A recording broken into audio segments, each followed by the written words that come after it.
Year 2, how are you? And welcome to today's reading lesson. Now, in our reading lesson today, we're going to be carrying on with Fantastic Mr. Fox and looking at chapter 8, which is called The Foxes Begin to Starve. I wonder what happens in this chapter. Well, the reading skill that we're going to be focusing on today is sequencing. Now, we have looked at sequencing before.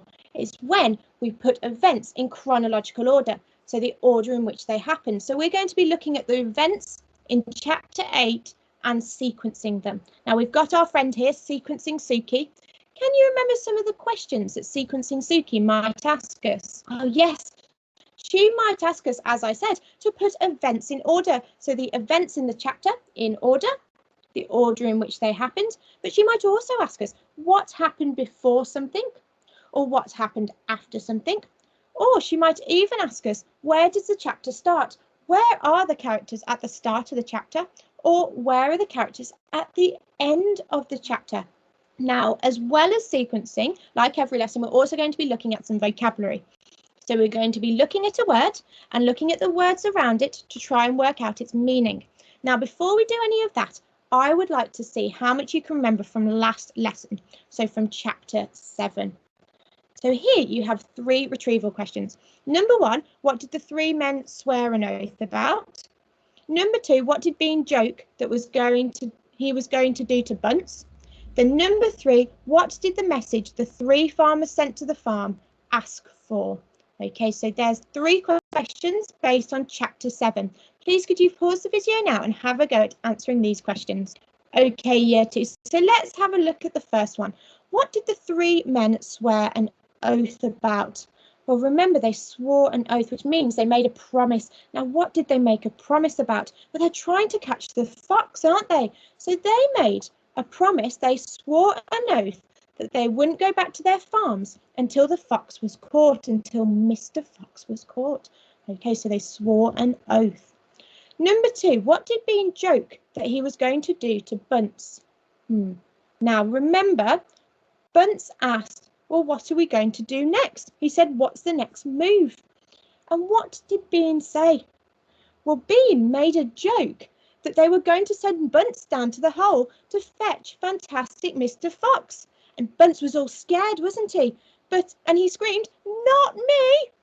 And then Bean did a sickly smile at Bunce, didn't he? Remember, it wasn't a real smile, it was a fake smile because he was making fun of his friend. Okay, then number 3, what did the message the 3 farmers sent to the farm ask for? Now, they decided that they weren't going home, they weren't going back to their farms until the fox was caught. That was the oath that they swore to each other. So they asked for tents, sleeping bags and supper because they're going to need somewhere to sleep and something to eat while they're waiting for the fox because they won't go back to their farms. Okay, so well done if you got those questions right. Now let's move on to today's chapter. So we are reading chapter 8. Now you will find this on your resource, Year 2 reading, 11th of February, resource 1. Okay, so if you'd like to read it on there while I'm reading it to you, that's fine. But if you'd just like to listen at this point, that is also fine.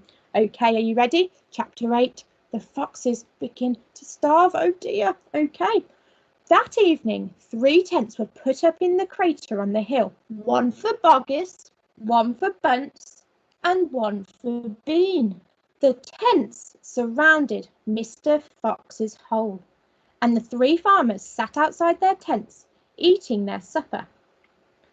Boggis had 3 boiled chickens smothered in dumplings, his favourite meal.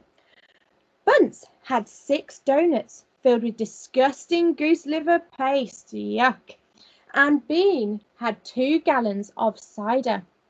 All 3 of them kept their guns beside them. Why do we think they kept their guns beside them? Yes, just in case Fantastic Mr. Fox appeared.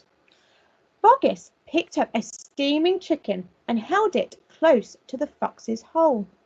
Can you smell this, Mr. Fox? He shouted. Lovely tender chicken. Why don't you come up and get it? Well, here, Boggis describes his chicken as tender. Oh, now, what does tender mean? Well, he seems to be enjoying it, doesn't it? Because it says it's lovely. Now, if chicken's lovely, is it going to be really tough to eat? No, it's going to be very soft, isn't it? So therefore, tender, which is an adjective, it's describing what the chicken is like, and it has 2 syllables. Clap them with me.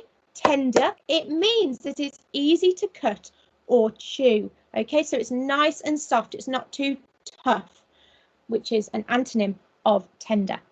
Tough is an antonym of tender, because if a chicken is tough, it is hard to cut or chew, which this chicken certainly was not, because it's described as tender. So it was easy to cut or chew. Now, some synonyms of tender are soft, like I said, and juicy. Okay, so if a chicken's soft, it's normally very juicy and tender. Okay, so there we go. That's what tender means. So it sounds like Boggis's chicken is very, very yummy, and Fantastic Mr. Fox probably wants it, doesn't he? Or some of his family might want it. Okay, so the rich scent of chicken wafted down the tunnel to where the foxes were crouching. Why might they be crouching? Oh, yes, they're hiding, aren't they? If we crouch, we bend down and we're nearly touching the floor. We learnt that word together, didn't we?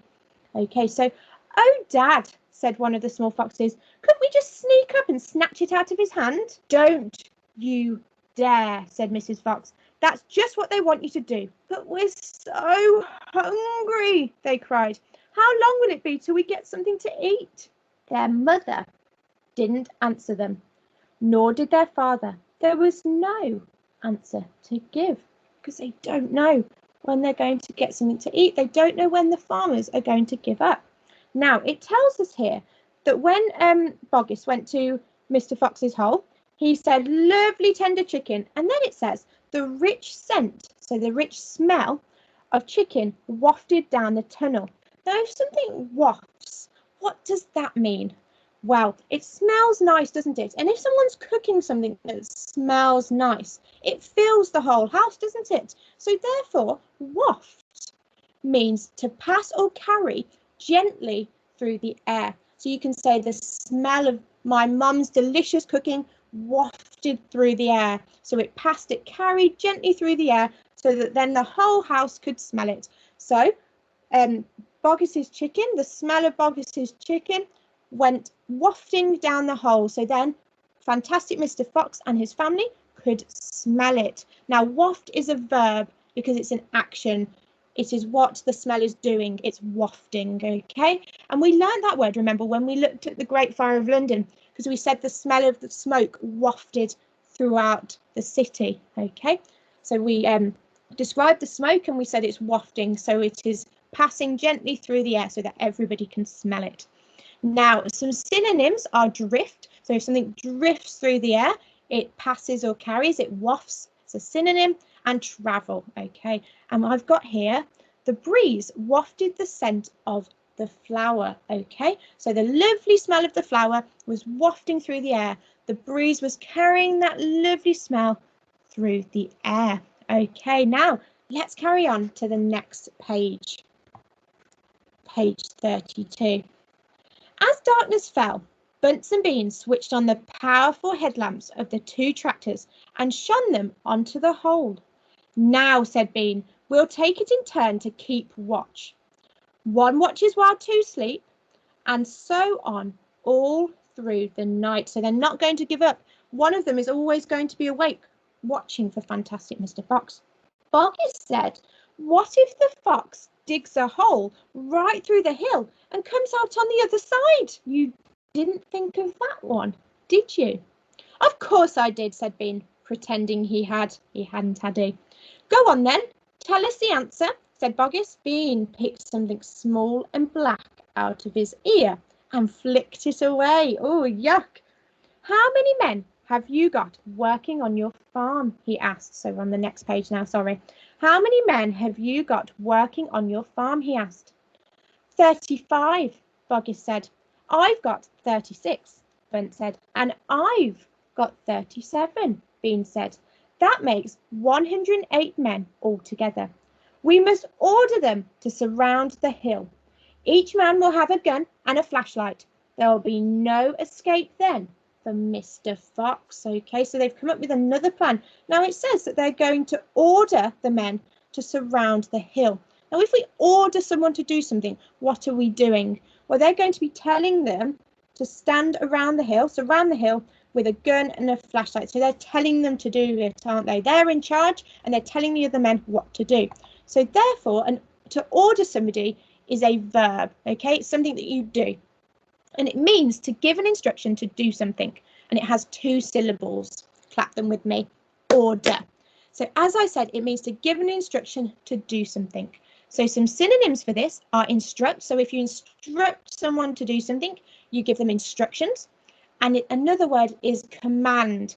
Now, command is a type of sentence that we've looked at. So when you think about instructions, you say, cut the onion, okay?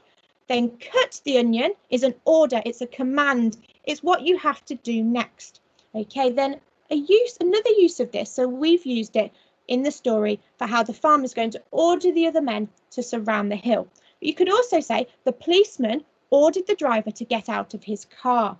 Okay, so the policeman is in charge in this situation. Okay, so he is ordering the man to do something. He is telling the man to do something. He is instructing the man to do something. And that is exactly what the 3 farmers are going to do to the men that work on their farm. Okay. So the order went down to the farms, and that night 108 men formed a tight ring around the bottom of the hill. Do we think Mr. Fox is going to escape this time with 108 men? They were armed with sticks and guns and hatchets and pistols and all sorts of other horrible weapons. This made it quite impossible for a fox, or indeed for any animal, to escape from the hill. The next day, the watching and waiting went on. Boggis and Bunce and Bean sat upon small stools staring at the fox's hole. They didn't talk much. They just sat there with their guns on their laps. Every so often, Mr. Fox would creep a little closer towards the mouth of the tunnel and take a sniff. What was he sniffing? Yes, I think he was either sniffing out the chicken or sniffing out the farmers, because he told us that he could smell them, didn't he? Then he would creep back again and say, "They're still there." "Are you sure?" Mrs. Fox would ask. "Positive," said Mr. Fox. "I can smell that man Bean a mile away. He stinks." Okay, so that is the end of our chapter. Now, we are going to be looking at some sequencing questions, as I said. So let's have a look at the first sequencing question together.